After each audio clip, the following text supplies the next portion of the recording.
When the light goes out, the conference call droned on. Michael glanced at his phone. Mom calling again. He sent it to voicemail and unmuted himself to agree with whatever his boss had just said. It was the fourth call he'd ignored that week. The call that changed everything came at 3:14 a.m. on a Tuesday. "Mr. Sullivan, this is St. Mary's Hospital. Your mother, Patricia Sullivan, was brought in by ambulance. You need to come now." 26 years earlier. "Michael, sweetie, just one more bite, please, for mommy." The spoon traced circles in the air, mashed carrots cooling into an unappetizing paste.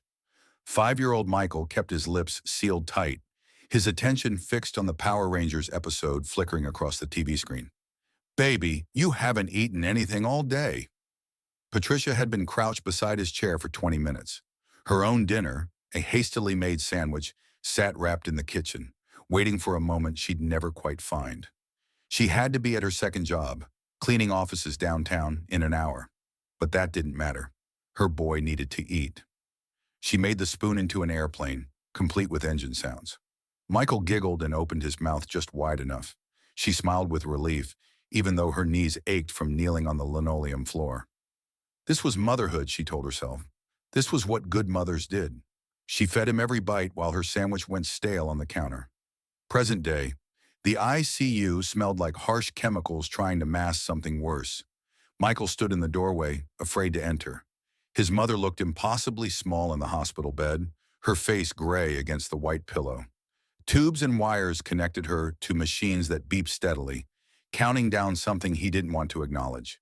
"Michael?" Her voice was barely there. "I'm here, Mom." He forced himself to step closer, though shame made his legs heavy. When was the last time he'd actually visited? Not texted, not sent a check, actually shown up? Christmas, 14 months ago, he'd stayed for 2 hours. "I'm so glad you came, sweetheart. I know you're busy with work." The words cut deeper than any accusation could have. She was making excuses for him, even now. 18 years earlier. "Mom, everyone has the new Xbox. Everyone except me." 12-year-old Michael stood in the kitchen doorway, his voice cracking with preteen fury. Patricia looked up from the bills spread across the table. She'd been trying to figure out how to pay the electric bill and the water bill in the same month. "Honey, we talked about this. Maybe for your birthday?" "My birthday is 5 months away. I need it now. Derek's having people over to play this weekend. Do you want me to be the only loser who doesn't have one? Do you even care how embarrassing that is?" She looked at her son's face, red with the conviction that this was the worst injustice in the world, and felt her resistance crumble. She'd been saving for a root canal. The tooth had been hurting for months, but she could wait a little longer. Let me see what I can do," she said softly. 2 weeks later, she gave him the Xbox, wrapped with a bow. She lived on ibuprofen and soft foods for another year before the tooth abscessed and had to be pulled. She never mentioned it cost twice as much by then. He never asked where the money came from. He was too busy playing. Present day. "She's been deteriorating for months," the doctor said in the hallway, her voice clinically gentle. "Severe malnutrition, dehydration, untreated diabetes. When was the last time someone checked on her?" Michael felt the words like physical blows. I didn't know she was sick. Her neighbor, Mrs. Chen, found her yesterday. She'd fallen and couldn't get up. Mrs. Chen says she's been trying to reach you for weeks." His phone. All those blocked numbers he'd assumed were spam. All those voicemails he'd deleted without listening to. "How long has her power been out?" the doctor asked. "What?" "The paramedics said there was no electricity in her apartment. No heat, no refrigeration. In February." Michael's world tilted. He thought of his own townhouse with its smart thermostat and heated floors. He thought of his mother, alone in the dark and cold, too proud to ask for help. Or maybe the thought made him want to vomit, she had asked, and he'd been too self-absorbed to notice. 22 years earlier, it was pouring rain, and 8-year-old Michael was the last kid waiting at the school pickup circle. He watched his classmates drive away in warm, dry cars while water soaked through his sneakers. Then he saw her, running in the downpour, no umbrella, still wearing her grocery store cashier vest. She'd left work early, he'd later realize. Lost wages she couldn't afford. Baby, I'm so sorry. The bus broke down and I had to walk and then, you're late, again. His voice was sharp with humiliation. Tyler's mom has a car. Why can't you get a car like a normal mom? She knelt right there in the puddle, rain streaming down her face. I know, sweetie. I'm sorry. I'm so sorry. She held the umbrella over him the entire walk home while rain soaked through her vest, her shirt, her skin. She developed pneumonia that put her out of work for 2 weeks without pay. She never complained about it once. Present day. Michael finally took his mother's hand. It felt fragile, like holding something made of tissue paper and bird bones. Mom, I'm sorry, he whispered, his voice breaking. I'm so sorry. Her eyes fluttered open. They were still the same warm brown he remembered from childhood, though everything else had faded. Sorry for what, honey? For everything. For the 3 years since he'd moved across town and stopped visiting. For sending money on her birthday instead of showing up. For ignoring her calls because he was too busy. For not noticing she was struggling. For taking her love like it was an infinite resource that could never run out. For becoming the kind of man who lets his mother sit alone in the dark and doesn't even notice. I should have been here, he managed. She squeezed his hand with surprising strength. You're here now, sweetheart. That's what matters. But he knew better. You can't make up for years of absence with a few hours at a deathbed.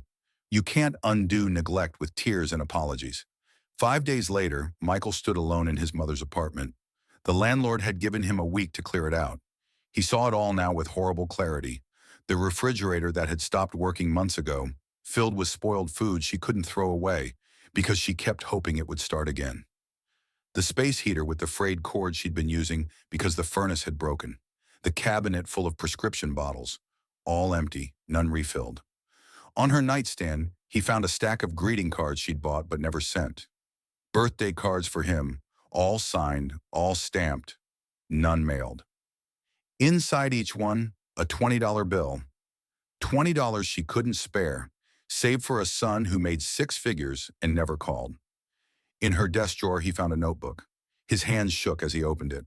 Michael called today, only talked for a few minutes, but it was so wonderful to hear his voice. He sounds happy. That's all I ever wanted. Made Michael's favorite pot roast even though he won't come for dinner. I'll eat it all week and pretend he's here. Saw a little boy at the store today who looked just like Michael did at that age. Started crying right there in the cereal aisle. The manager thought something was wrong. I didn't know how to explain that I just miss my son so much it physically hurts. The entries grew shorter, sadder, more desperate. Maybe he'll visit this month. So cold today, but I'm managing. Called Michael, but he must be busy. I understand. I'm proud of the man he's become. The last entry was dated 9 days before the ambulance came. Mrs. Chen brought me soup today. She asked why Michael never visits. I told her he's very successful and busy. I'm proud of that. I'd do everything the same way if I could go back. Loving him was the best thing I ever did. I just wish I could tell him one more time that he was worth every sacrifice. I hope he's happy. I hope he knows he was loved more than anything in this world. Michael collapsed to the floor. The notebook clutched to his chest and sobbed like he hadn't cried since he was the little boy she used to feed, clothe, and shield from the rain. 6 months later, Michael's daughter, Emma, turned 5 last week. This morning, she refused to eat breakfast, eyes glued to her iPad. His wife, Jennifer, picked up a spoon. Come on, sweetie, just one bite. Wait. Michael gently took the iPad away, ignoring Emma's protest. He knelt beside her chair. Emma, you need to eat your breakfast. Can you try by yourself? Daddy will sit right here with you. Emma pouted but picked up her spoon. Good job, sweetheart. Jennifer looked at him surprised. He'd been different since his mother died. More present, more patient, but also more insistent that Emma learn to do things herself. Later that night, after Emma was asleep, Michael sat down with Jennifer. I want to make sure Emma understands something, he said quietly. I want her to know that the people who love her aren't going to be around forever. That love isn't just about receiving, it's about giving back. Jennifer took his hand. She'll understand. You're teaching her. Michael wasn't so sure. His mother had loved him with everything she had sacrificed everything to give him what he wanted. But in doing everything for him, she'd forgotten to teach him the most important lesson, that the people who love you are not infinite. They are human, unbreakable, and temporary, and they deserve more than your leftover time and attention. Every Sunday, Michael visits the cemetery. He brings flowers and sits on the grass, telling his mother about Emma, about his life, about the things he should have told her when she could still hear them. He tells her about the scholarship fund he started in her name for single mothers going back to school. He tells her he finally understands.